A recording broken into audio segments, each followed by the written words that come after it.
Hi, it's Chris with Implied Music, and I don't ordinarily do interviews, as you guys know, but I just had to speak with Emika.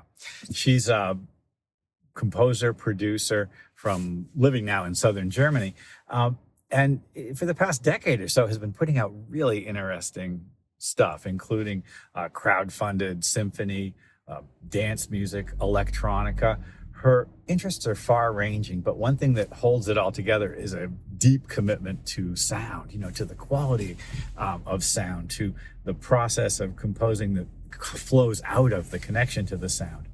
And her most recent initiative is another Kickstarter. She did a Kickstarter already for a symphony that she wrote.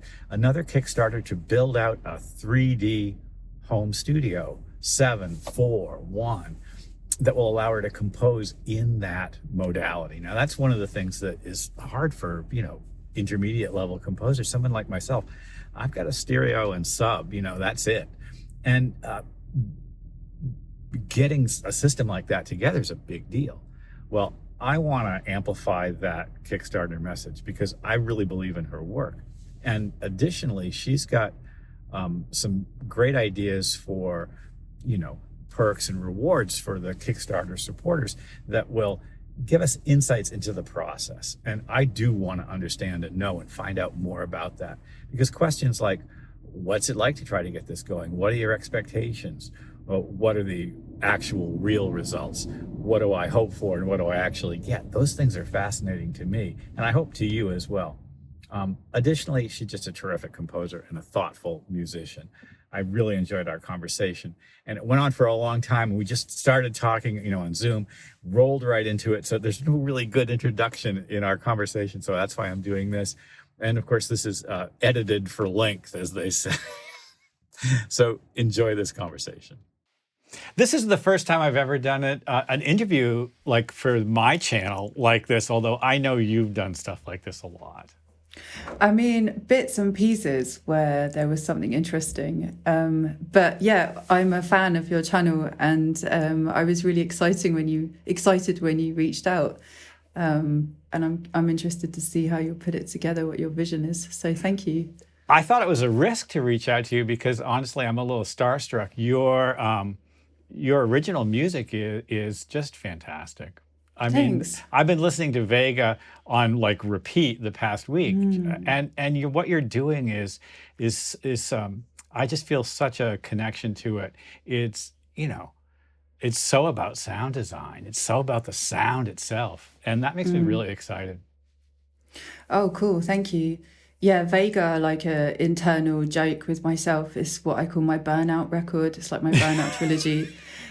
Like where I just went nuts. At that time, I got really into like a very powerful kind of meditation. And I taught myself, and I was doing it like almost like a drug the entire time we were in lockdown in Germany. And yeah, and it was like, I just couldn't handle being in this reality. So I kept going to the other reality and then making songs about it. And yeah, I got really, really into the way you can play with perception, with sound, and playing around with sounds. Yeah, Vega it's interesting. It's just starting. I'm getting a lot of good feedback the last few weeks about it. I feel like it's just starting to make sense. Maybe there needed to be some time in between then and now people kind of find it cool and interesting. Yeah.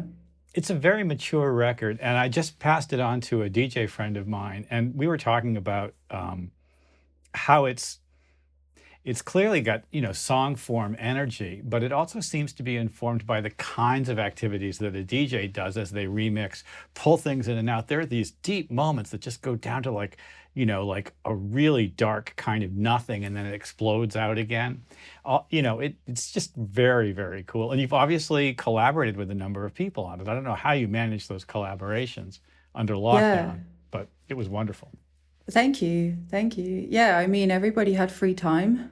Right. And everyone was up for doing cool stuff. Right. Like, I think like the thing I remember most fondly about that period is kind of this middle layer of music management within the music industry had just like disappeared. So all the artists were just up for doing stuff. And it was like actually there was a very kind of like collaborative kind of vibe going on, where people were just up for trying like anything just to keep going and to keep like sane. And so, yeah, I think that's why all those collaborations came about, because it was like, hey, you want to make a song? We'll share the song splits. It's like, yeah, sure. So it's just ping-ponging back. I had like different collabs all going at the same time, and it was so much fun to like get different materials sent back and then kind of like piece it all together and then go crazy and meditate and then piece it all back together. And yeah, like that was, I used a lot of scissors, I would say, was my main tool. And then maybe, you know, the Eventide Black Hole. Oh, yeah. Reverb, that's basically on every sound. That's an amazing plugin. Yeah. Oh, yeah. If you're interested in like using color and space to shape sounds, I think that's probably one of the only things you would ever need really in your toolkit. It's so cool.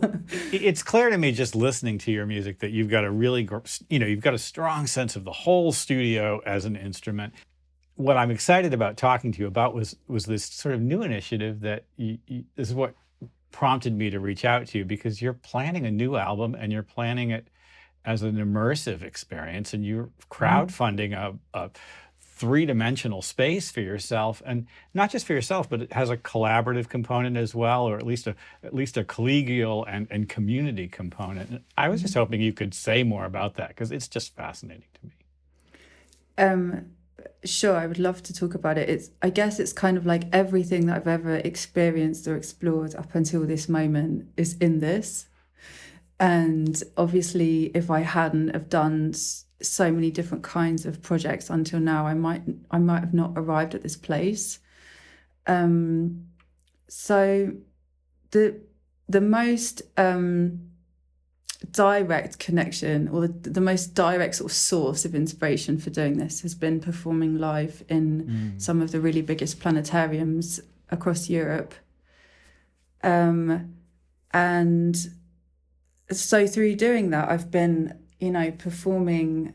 My friend makes the visuals, and I've been performing. I take a version of my studios, synthesizers, piano and things, and sing and effects pedals. And then I've been collecting all of these experiences from doing it and realizing how amazing it feels when everybody comes into this space and they sit together and you're in a circle and you're comfortable. And it's not about the dance floor. You don't have to kind of stand at the back like holding your jacket. It's not like an indie venue.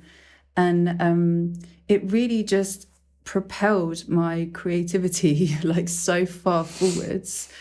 I've only done maybe like 10 gigs, but they've all sold out, and the feedback has been amazing. And like I've just been collecting a lot of experiences. And then on the tech side of it, going around and recognizing that there isn't a unified approach to sound or anything really, apart from the analog star projector and different things. Like each planetarium has been renovated and built at different times.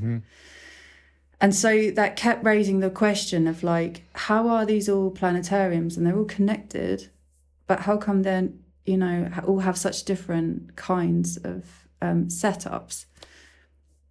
And then it got me thinking, well, what is like standardized setup for this stuff? Because it's already in the mainstream. It's already available as Apple Spatial, they call it, and it's in Tidal and Dolby in Mercedes cars, for example. So there are already these commercially successful mainstream sort of applications of spatial audio. But it's almost like the music is just not there yet. The concept, the idea of immersive songwriting or being an immersive singer-songwriter performer, it's like really exciting for me, because it's there aren't any rules yet, there aren't any courses yet, there aren't any people kind of like saying how it should be done. So it's so much about trying stuff and the experience of how it feels.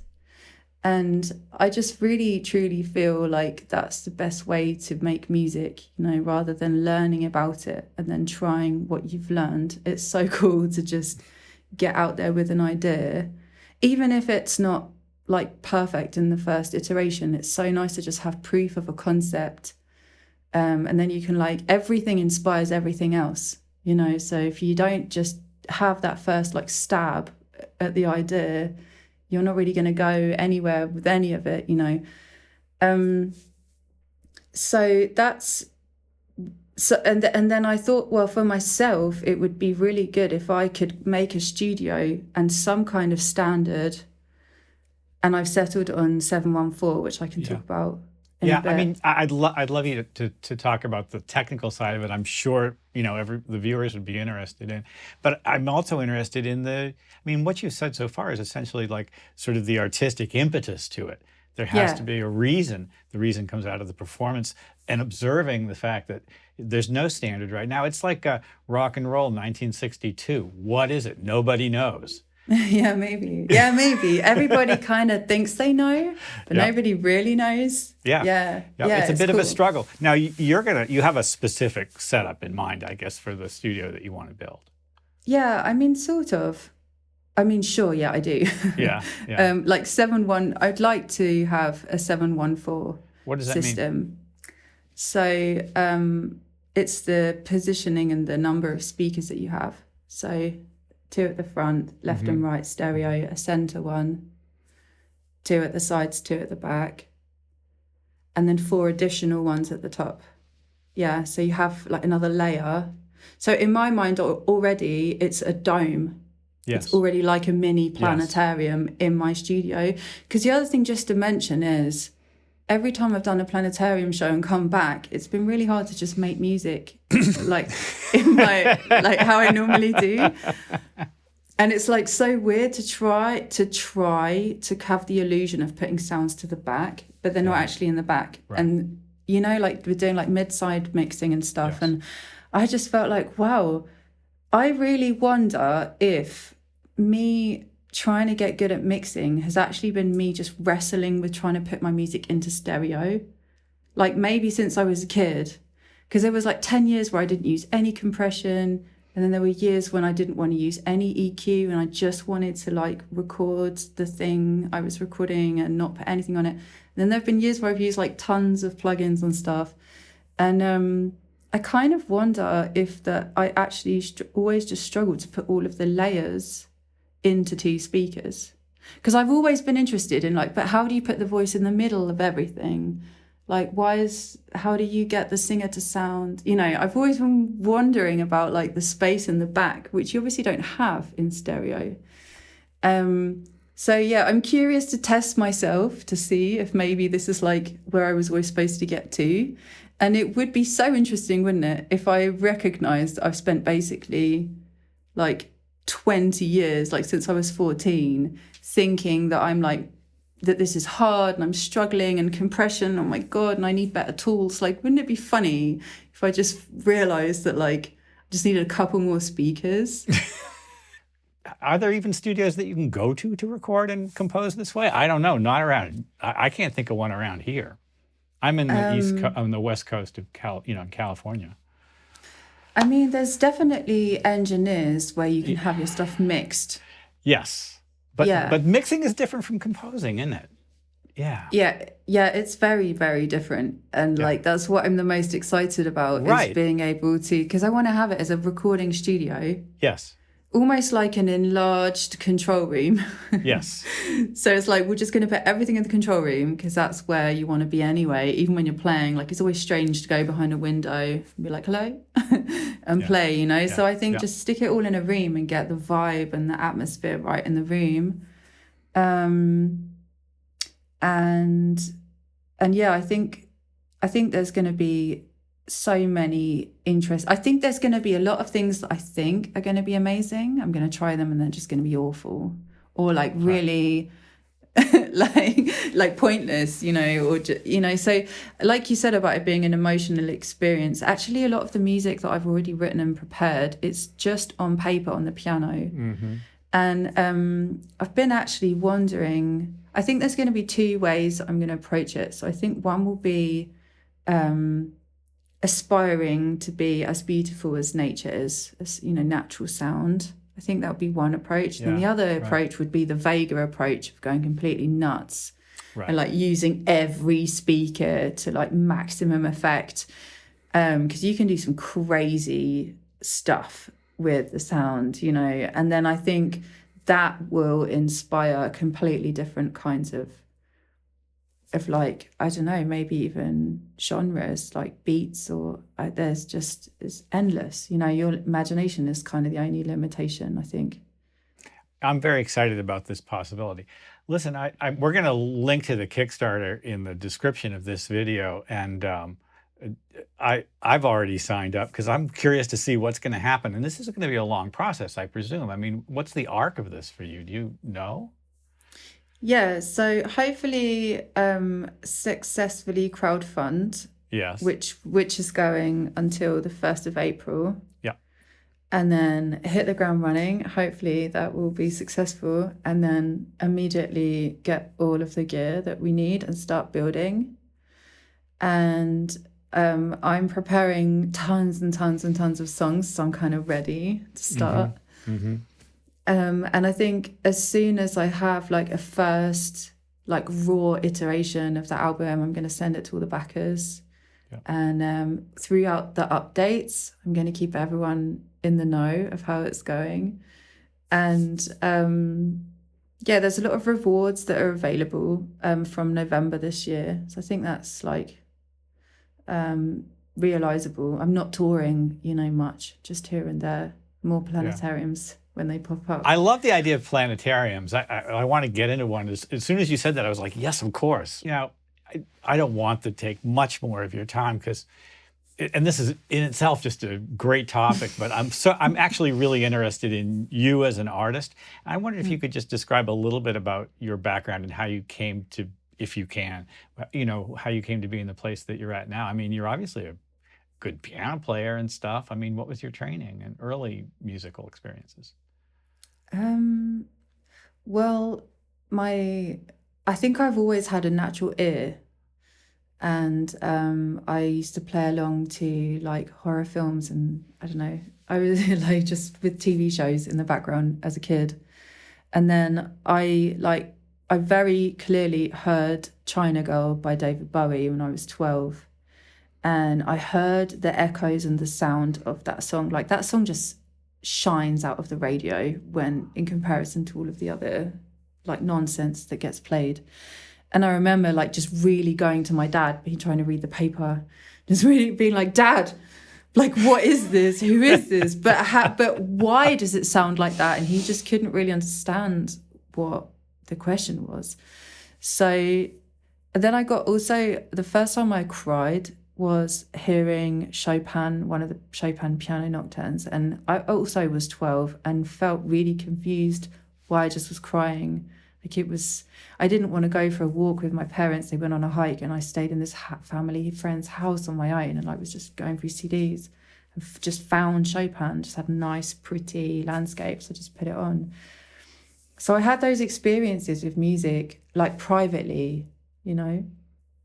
And then I tried my best to keep going and study as much as I could in England. So I did my piano grade 8 and grade 5 theory, like in the Royal Academy, all that like good stuff that you're supposed to do. And when it got to university, I decided that I wanted to go and study creative music technology, because I thought it would be really cool to get a student loan and sit in a studio for like 3 years. But to my surprise, when I got onto that course, it was studying Max MSP mainly. Yeah. So it was like years of Max MSP and understanding Stockhausen and John Cage and like many of the great modern, postmodern sound artists and composers. So that was quite a shock. And I cut my teeth on that whole thing. I think everybody there had laptops and I had like pencils and paper. I can remember writing down DSP ? And going to the library and being like, what? Like, what's DSP? Ever been in books on DSP? And they were just being like, yeah, this whole library is like, yeah. So that's where I was when I was 18, you know, just left home. And I lived in Bristol at the time. And when I was in Bristol, there was this music emerging called dubstep. Yeah. And it didn't have a name at that time. And I was going to the first parties, and there'd be like, I don't know, 15 guys there. So I was hearing this insane transition from UK drum and bass culture to dubstep.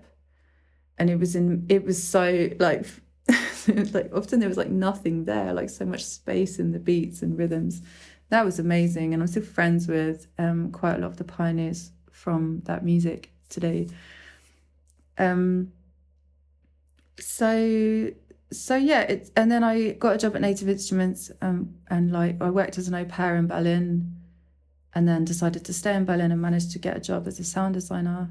Yeah. So then I was able to start to experience techno, which was a bit for me like sound art with a purpose of Absolutely. Dancing. Yep. Yeah, so that happened at night and weekends, and then in the day I started to work on sound libraries. So I came up with the idea to record a sound library inside Berghain, which is one of the very famous like techno clubs there. So I came up with this concept to make a sound library, and I was there recording all of the doors and all of the sounds. Fantastic. And then I decided to make a symphony and set up my own record label, and I crowdfunded that symphony about 10 years ago now. So it was a campaign called How to Make a Symphony. And this like really strange experience happened to me because the orchestra were packing up and they were shaking my hand and like, wow, yeah, congratulations. And we were done like on time and stuff, and everything was really cool. And I remember just feeling so heartbroken that everyone was going home and I'd only done my piece. You know, like there's a whole orchestra here, like, and we've just done one piece, like my one piece, you know. And I like quietly promised myself, like, okay, if you ever do a big idea again, you have to do it like for more than just your album. So that's why the idea to build a studio is like the way that it's structured right now, because I already learned what it's like to do a project on your own. You know, it's like it only goes so far, you know. And also I think like that's the point of a studio, you know. That's the point. The point isn't to like get money for doing some mixes remotely. The point of a studio is like people come through, they're on tour, they need somewhere to crash, they like, you know, just jamming around. It doesn't have to be a project. You know, it's just a studio. Like, so if folks want to follow you, what are your main outlets? Good question. Yeah. If you want to delve in, like do a deep dive into my music, go to Spotify. Sure. Everything is there. And if you want to connect with me, I'm on Instagram most days. You can send me a DM. I love also to listen to people's music. People often share ideas or music with me, and it's like really nice to riff with people on their ideas and mixes. I'm on Patreon. I've got like the best small family on Patreon who have been with me since I started. And because for me, running a label in 2025, it's mainly about statistics and portals. So my understanding of my audience is like, you know, in terms of a demographic, which is fine. But that's why I love to go to Patreon, because there's a chat room and stuff. And now I actually meet people at gigs and I know who they are. And, you know, it's like a nice way to use the internet to find people that are into like niche stuff too.